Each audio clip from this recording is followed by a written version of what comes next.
Well, it's not the standard assignment. I thought it'd be interesting to compare the auteur film Red Desert with the auteur game Ico, a Japanese game released in 2001.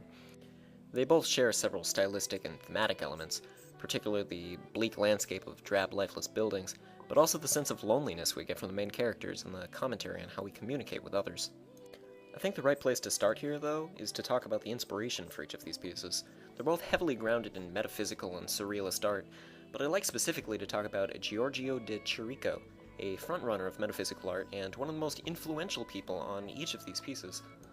The nostalgia of the infinite, shown here, has been described by Fumito Ueda, the author of Ico, as being the inspiration for Ico's cover.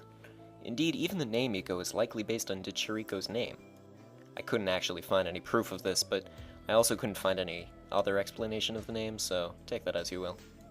All of this culminates in Ico's cover, shown here, which was painted by Ueda in a clear reference to Chirico's art. But the influence of Chirico's work is clear in Red Desert as well. The large empty stretches, quiet landscapes full of man-made ugliness in the distance is very reminiscent of his works. It's unsettling, and it's supposed to be. You feel uncomfortable, empty, oppressed by something far beyond the scope of anything you're capable of dealing with. And that's the core of all of these works of art, really. The sense of quiet despair you get as the world passes you by, as you find yourself unable to fit in and unsure what to do about it.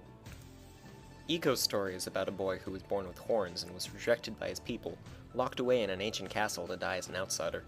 He attempts to escape and meets a girl who appears just as foreign to him in the setting as his horns did to his village. They don't even speak the same language, but the two share one thing, and that's that they're different. The rest of the game is about trying to escape the castle together, working together in ways that neither could accomplish on their own.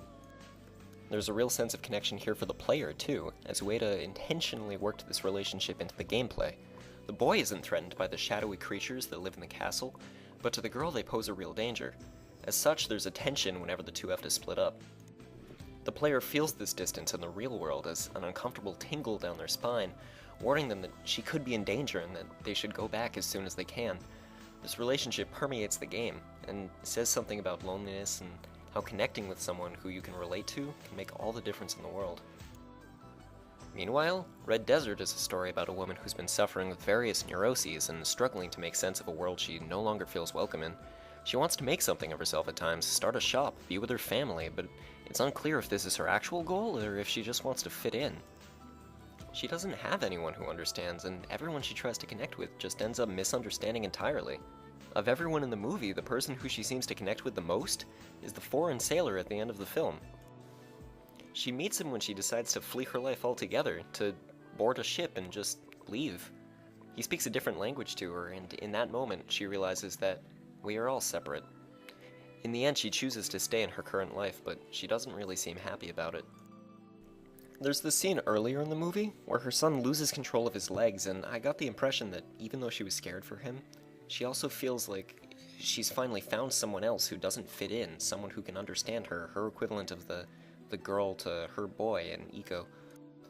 But then it turns out he can walk just fine, and he was just messing with her, and she seems infinitely more depressed afterwards. I feel like that one scene entirely summarizes the relationship between Red Desert and Ico. They're both about being alone in this stark foreign environment, but in Ico the main character finds someone to work with. In Red Desert she stays alone.